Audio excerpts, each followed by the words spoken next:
Энэ гурав дахь нь болохоор бид нар юу хэрэгэлдэг байгаа? High low indicator-ыг хэрэгэлдэг байгаа. Өдрийн high болон low тогтсон байгаа тохиолдлыг хэрэгэлдэг индикатор байгаа. За тэгэхээр тэр индикаторын хамгийн гол ид шид нь юунда байдаг вэ гэхээр за энэ бол ингээд sell бүс гэсэн үг. За энэ нь болохоор ингээд buy бүс гэсэн үг. 7 хоногийн ч бай, 1 өдрийн ч бай заадаг зүйл нь болохоор. Харин чиний оролтоо хийх зүйл confirmation-ууд чинь юугаар явагдах вэ гэхээр нэгдүгээрт тогтворчих. За тэгээд энэчнээс бол жишээ татах юм бол ингээд умж явж хагаад ингээд тогтворчлоо гэд үзье. За тэнгуут нь энийг хэрвээ сэтгэлэхгүйгээр ингээд V-гээр хаагдах юм бол за үгүй бол өөр pullback-аар хаагдах юм бол за чи худалдаж авнаа гэсэн үг. За тэгээд 7 хоног болгон өөр ингэсэн хайтай, өөр ингэсэн лоутай байдаг болохоор яг 7 хоногийн оролтууд хизээ үндсэндээ явагдах вэ гэхээр шинэ 7 хоног эхлээд аль нэг чиглэл рүүгээ явна. Ихсэн үнээсээ аль нэг чиглэл рүүгээ явна. За аль нэг чиглэл рүү очоод тэгээд юу болсон тохиолдолдоо тэр нь тогтворч аваад тэгээд pullback-аар батлагдсан тохиолдолдоо болохоор за ихэнх тохиолдолдоо маркет болохоор анх ихсэн үнэ очиж шалгана. За үгүй бол анх ихсэн үнэ дээшээгээ сэтлээд тэр 7 хоногийнхаа хай хүртэл явна гэсэн үг. За тэгээд хэрвээ анх сэтэлсэн үнэ очиж шалгахгүй байгаа тохиолдолд нь юугаар явагддаг вэ гэхээр 7 хоногийнх нь рейнж нь өмнөх 7 хоногийнх нь рейнж нь маш бага. Үгүй бол мэдээ байсан ч гэсэн choppy байсан 7 хоногийн дараагийнх нь 7 хоног нь болохоор юу гэсэн үг? Трендинг том хөдөлгөөн гэсэн үг. Тэгээд энэ индикатор болохоор 7 хоногийн high low-ыг ч заана. Тэгээд бас өдөр бүрийн high low-ыг заана. За тэр нь болохоор өдөр бүрийн high low-ыг заана гэдэг нь юу гэсэн үг вэ гэхээр за 5 өдөртэй байлаа гэхэд за ингэж яваад 7 хоногийн low 3 дахь өдөр тогтлоо. За тэгээд 4 дахь өдөр нь болохоор чи юуг харах вэ гэхээр хэрвээ эн чинь ингээд тогтворч аваад 4 дахь өдөр нь ингээд хаагдсан байгаа тохиолдолд 5 дахь өдөр нь бол зоолттой өснө гэсэн үг. Яагаад өсөх вэ гэхээр энэ бол ингээд 7 хоногийн low нь ингээд анхныхаа ихсэн үнээсээ бүрэлдэжлээ гэж ойлгож байна. За 7 хоногийн LOD үүсэх мөчийг үгүй бол HOD үүсэх мөчийг болохоор 7 хоногийн cycling stop hunt гэж нэрлэнэ.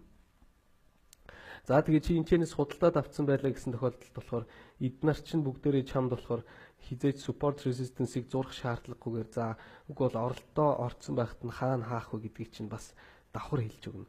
За жишээлбэл чи ингээд энчээ орцсон байлаа гэхэд чиний оролдоо хаах анхны таргет болохоор за энэ бүс байна. Худалдаж авсан байлаа гэхэд өмнөх 1-р 2-р өдрийнхөө энчээ хааж болно. За энчээ хааж амжааг үгүй бол энийг шууд том лагаар сэтэлсэн байгаа тохиолдолд чиний дараагийн хаах бүс чинь болохоор энэ гэсэн үг. 1-р өдрийн LOD. За тэгэхээр ингэн гэсэн үг. Тэнгүүд энчнээс ингээ худалдаж авсан байлаа гэхэд энчээ очингууд нь хаагдчих нь энчээ очихгууд нь хаагдаж амжаагүй байлаа гэхэд 5 дахь өдөр дээр ингээд очиод хаагдана гэсэн үг. За тэгээ ихэнх тохиолдолд анх хэлсэн өдрийнхөө үнийг очиж шалгаж болно. Үгүй бол шууд тэр чигээрээ доошоо бууж болно. Тэрийг болохоор session 3 дээр тогтолцоон дээр тайлбарлаад өгсөн байна. Хамгийн гол нь энэ бичлэг болохоор та нарт бүгдийг эргэж сануулах, тэгээд ямар индикаторуудыг яаж унших уу, яаж хэрэглэх үү гэдгийг л хэлж байгаа гэсэн үг. Тэгэхээр LOD тогтоод маргааш нь ингээд хаагдсан бол нөгөөдрийнх нь хөдөлгөөнийг нь бас ингээд харж болох нь байна. Нөгөөдрийнх нь хөдөлгөөнийг худалдаж авнаа гэсэн тийм юутай болно гэсэн үг. Баримжаатай болно гэсэн үг. Тэгээд тэрний дараагийнх нь өдөр нь болохоор за тэгээд дараа 7 хоног нь дахиад ингээд эхэлсэн байх юм бол худалдаж аваагүй оролтоо зүгээр ингээд хадгалаад явж иж болно гэсэн үг. Дараа 7 хоногийнх нь хай бүрэлдэж тогтож дуусах хүртэл нь хадгалаад явж болно гэсэн үг. Тэгээд энэ индикаторуудыг ингэж хэрэглээд энэ дунд болохоор ингээд та нарт юу харагдана? Moving average 50 болон moving average 200 ч харагдана.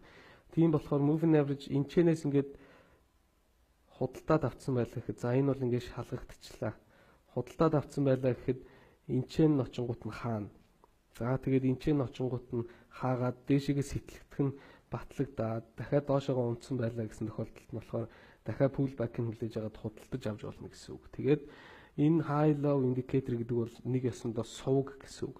Эднэр болохоор яг pivot point-ээр өдрийн хамгийн доотлын цэг болон өдрийн хамгийн дээдлийн цэгээр будагддаг боловч өнгөрсөн хугацаанд болсон хөдөлгөөнүүдийг чи оролдоо хийсэн байхад оролдоо хаадаг оролтууд болгож болно. За тэгээд маргааш нь яаж дуусснаас нь нөгөөдрийнх нь хөдөлгөөнийг нь харж болдог гэсэн тийм төрлийн индикатор байна гэсэн үг. За тэгээд үлдсэн нэг индикатор нь болохоор юу байгаа?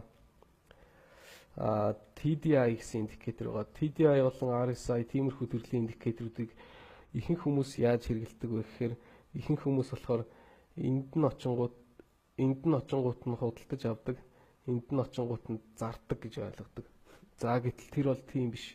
Худалдаж авдаг, зардаг гэсэн тохиолдол нь болохоор зөвхөн Аз болон үгүй бол Сидней дээр хүчинтэй байхдаа энэ TDI үгүй бол за би RSI-аар тайлбарлачих. 80-20 гэсэн бүсүүд нь болохоор за энэ нөгөө our bound our salt area нь хүчинтэй боловч хамгийн гол нь энэ индикаторуудыг яаж зөв хэрэглэх вэ гэхээр хэрвээ чи uptrend гэдэг нь мэдэгдэж байгаа тохиолдолд болохоор pivot point-ууд үүснэ. Pivot point-ууд гарч ирсэн байхад за энэ чи болохоор за энийг ингээд 50 гэдээ аваад үзчихье 50. За тэгээд чиний RSI TDI үгүй бол ямар нэг stochastic за ерөөсө зүгээр л oscillator индикаторууд болохоор юу хэлж өгнө гэсэн үг. Энэ чарт дээр үүсэж байгаа pivot point-оор ийм хурц эренгүүд үүснэ. За энэ хурц эренгүүд нь болохоор маркетинг pullback-ыг харуулдаг болохоор чи TDI-я харж байгаа тохиолдолд болохоор үгүй бол RSI үгүй бол тиймэрхүү индикаторуудыг харж байгаа тохиолдолд болохоор за энэ хурц эрмэг үүсэнгүүт нь юу яаж болно гэсэн үг. Оролдоо хамгаалаад stop loss-а нэмэхтэй байрлуулж болно гэсэн үг.